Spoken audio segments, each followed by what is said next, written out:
Hey guys, welcome back to Seller Sessions. Again, we bring back Anthony Lee. How you doing, Anthony? I'm doing fantastic. How are you?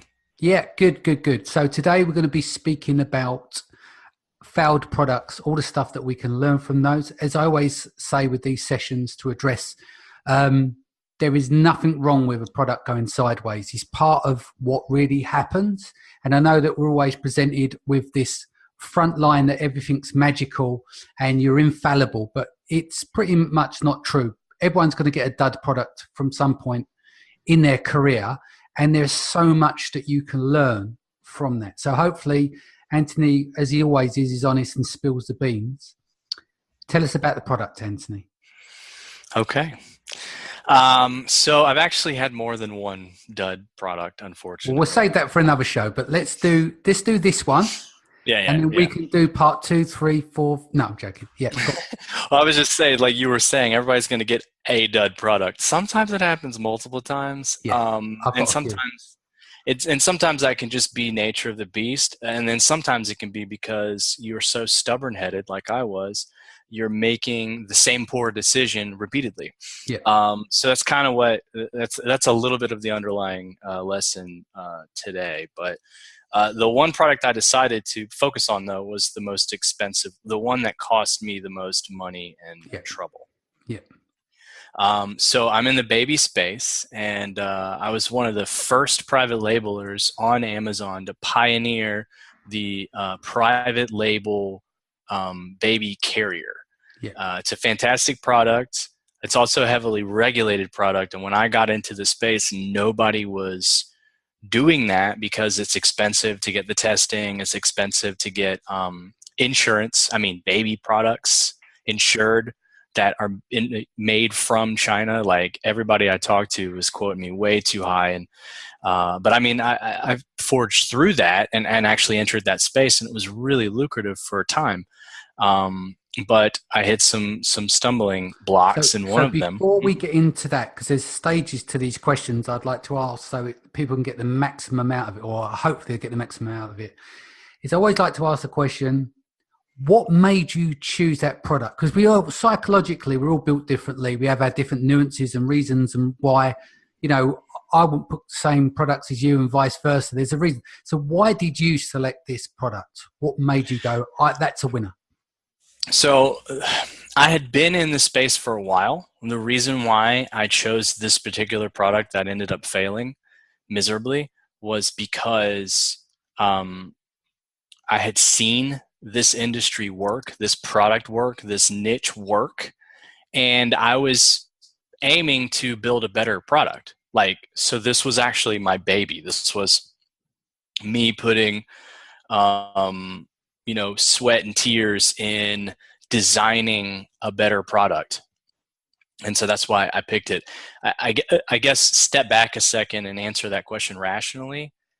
I picked it because I was too emotionally involved. Right. Okay. That's a good answer. That's definitely a good answer.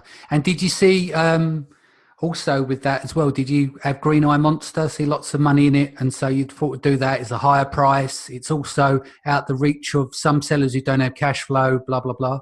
Yeah. Absolutely. The product was expensive to make, Yeah. and it was therefore justifiably even more expensive to sell.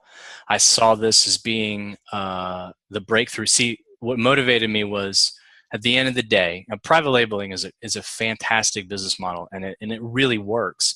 But at the end of the day, all the big brands, they have their own designs. Yeah. So I wanted to be a player in that game. Yeah. So I wanted to dip my toe into the have your own design Yeah. pool, and I saw the sky's the limit when I came up with this concept. Excellent. So the key question now, where did it all go wrong? Okay, so I think obviously my intentions were good, and I think that my idea to make a better product was good. Where it went wrong was I made the one mistake that it's the stupidest, most rookie mistake you could ever possibly make. I thought that if I built it, they would come. I did not listen to my customers and give them what they told me they wanted. Yeah. That's where it went wrong. that it was the So fatal flaw in the whole plan. that is a fatal flaw for someone who's so data driven. That is a big flaw for you as a human being, because that goes against who you are, doesn't it? So It sure does. psychologically, why did you jump the hump there and decide to go against what you are known for, i.e. data driven? At the time, I had been struggling through a few months of difficulty with some similar products. Yeah. Seeing the space get really, really saturated. And so I wanted something novel, something different. Yeah, yeah. And so rather than go out there and feel out the market to see exactly how I should do that right, I jumped into an idea because apparently at that moment, it was that much more important to me to have a different product than to step back and try something tried and true. So that's why I went totally against the grain, against what I'm usually doing, because I was blinded by the dollar signs. I thought, well, it's a novel idea, nobody else is doing it. I'm going to do it, and it's going to be a hit, and it wasn't a hit. So break that down for me. You know, like you said, there's what the customer wants. So do you now understand what the customer wanted, and what did you give the customer? Because we haven't spoken about what it is that you thought the customer needed.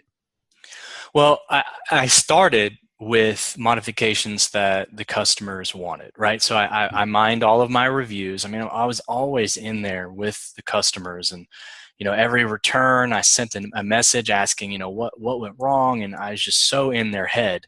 So I got a couple of key features out, like, okay, the waist strap needs to be padded all the way around with Velcro instead of, only partially because it digs into the skin, and the seat needs to be a little bit wider. And, so I modeled after some of the better designs out there, and I made a better product. Where it turned south was that I needed that novel twist. So I'm not blaming my wife, but my wife had this idea, like, hey, would it be cool if it had these interchangeable panels with different designs on them? And I took that and ran with it, and I was like, that's awesome. Nobody does that. That means that you only have to buy one carrier and you can just have multiple panels. Well, where I messed up was instead of doing something generally appealing, I came up with my own characters, and I had a designer create them. I chose the most popular color, gray, not realizing that a black background is more neutral. So I had to create like a white center. Anyway, so the design is what screwed it all up. Like literally everything was perfect until that part, until I added the panels, and then I screwed up the design of the panels entirely. It's not that, they look great. It's just that I pigeonholed people so hard. Now you got to like elephants, and there's one neutral, one boy color, and one girl color. So you got to have multiple kids around the same age. It's like I completely screwed that part up.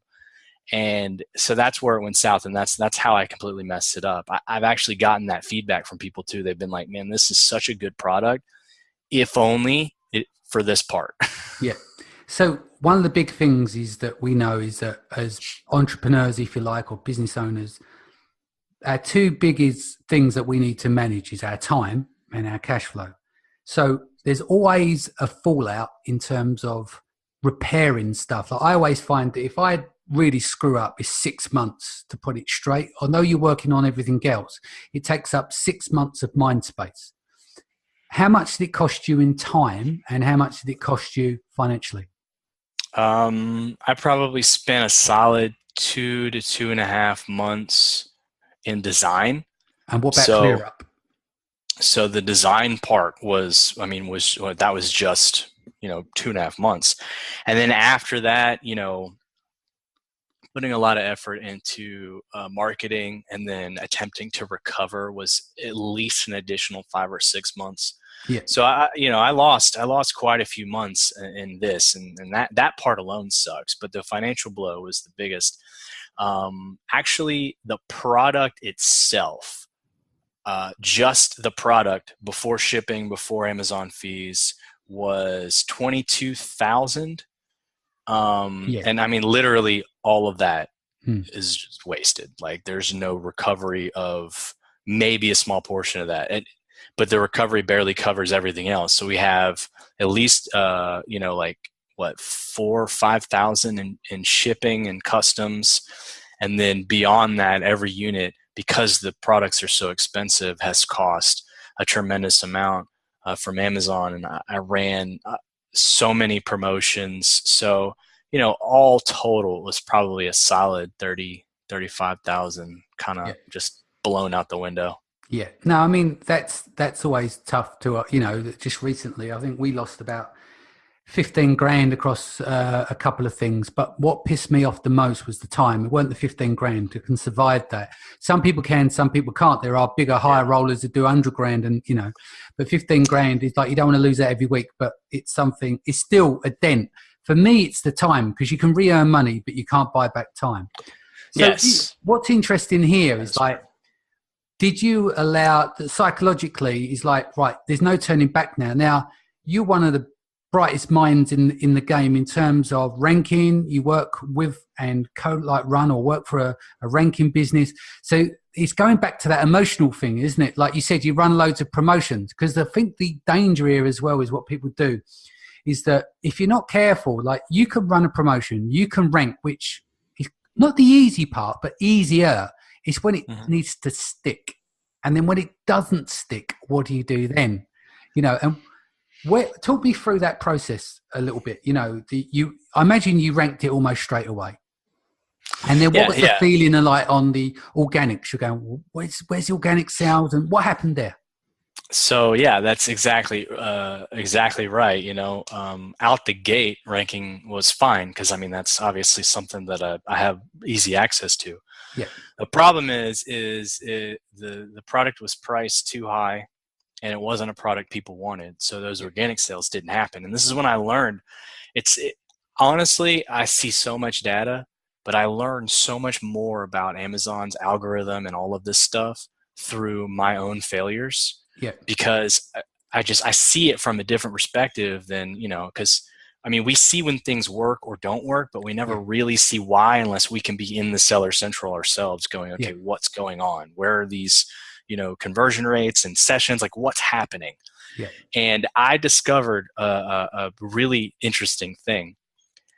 There is like when you make a few sales and it's consistent, and then you do multiple promotions and you keep that like roller coaster going, it's pretty much an up and slight correction up trajectory to page one. That's how a lot of the successful products that do well end up there. Yeah. But when you have a product that's not going to sell, 0 sales days are like the exact opposite effect on ranking. The more 0 sales days you have, the harder it is to rank, to the point where you can run promotions, and I have, day after day after day after day with high numbers and still struggle to get to page 4. Like it's insane. And it was really surprising to see that with my own eyes and my own product. But I did. And that's what happened. It kept sliding, and I kept having to, basically every sale I've made on that product has been a promotion. So I've only regained a fraction of the money, and that mostly just covers the Amazon fees and stuff. And I've watched the algorithm just take a crap all over it. Yeah. So key thing now is that we really have dug in the dirt in terms of this episode. What would you say, if you could take away some takeaways now, is that what were the key learnings from this moving forward that's going to benefit the listeners? Well, obviously the most important thing, so how I started was great. And I think this is a good idea for anybody that is out there selling already. You have one of the most valuable things that you could ever possibly have, and that is customers. Find a way to communicate with them and ask them what they want. Look at your reviews and find out what they like. But don't deviate from that. Give your customers what they want. Don't get an ego. Don't think that your ideas are better. Don't, take shortcuts or make concessions because, you think this is what the data says. Like, it's really cut and dry. Find out what it is they want. see if your current manufacturer can offer that, or you can find a manufacturing relationship that offers that, and then run smaller tests. Try to keep a control over the product costs. Try to continue with those margins, and that's where it can trick you, right? If you're getting into a product that you think is going to sell so much higher than you think the margins are there, that can be a trap. So you have to be realistic about this stuff. So, I always tell people, if you want to do this or do that, if you want to compete with the big brands, one thing you don't want to do, though, is only allow big brands to be kind of your bar, because they can fool you, because they can get away with stuff that you absolutely cannot. And I learned that the hard way in this lesson too. So, keep your margins realistic, keep your testing small and lean, and listen to your customers, and don't get an ego about it or get emotionally attached. And then, so for instance, there is that because you went into design mode and played the role of Steve Jobs, etc., would you have said that you're probably better off doing that with something that you sell at $11.99? Started small, testing something like, easy to give away, low on fees and stuff, and then built up that that aspect. I'd done a similar thing last year. We've done the product that was doing 80 units a day and pulled it off the shelf. And by my own admission, I spent far too long messing around, building the brand, building everything around it. And that took up 6 months. I could have launched a couple of products in that period. But I think sometimes, like you think big too far. So the idea was good. The execution was good in terms of rank. The selling was good. But what happened with the product to pull it off the shelf wasn't good. It was out of my control, but it wasn't good. So it's almost like you can get 95% of all the things that people want to get right. But then there's this one section that you get wrong. So it's a seesaw effect. And I do spend, because a lot of people obviously email and you go, oh, I'm having a problem with ranking this product and blah, blah, blah. And I do try and, even though I'm not a paid consultant of it, I respond to as much information as possible. I always say to the people is, look, that ranking is only part of the process, is getting there. You've got your images, you've got your position in the market, you've got product market fit to deal with. If your customer are not voting with their wallets, then you may have to come to the consideration.